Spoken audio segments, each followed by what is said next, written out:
मसाइल, रिस्क के मसाइल, कारोबार के मसाइल, आपस में उलझने, तोड़ है, जिंदगी में नाकामियां हैं, जब भी कोई ऐसी चीज है तो बस फिर या तहज्जुद या चाश्त। चाश्त, मैंने कहा आजकल चाश्त का वक्त सुबह 8 बजे से तकरीबन 11 पौने 12 तक हो रहा, जवाल से पहले फिर खड़ा हो जाओ। और अगर बुढ़ापा है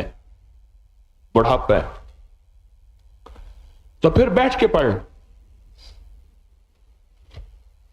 मुझे एक पुराने बाबे ने नसीहत की थी, कहा कभी तंग जूती ना पहनना, ऐसी जूती जो आगे से छोटी हो, पांव जो है जिससे टकराए, अंगूठे टकराए आगे, वो जिंदगी में ना पहनना, जल्दी अंधे हो जाओगे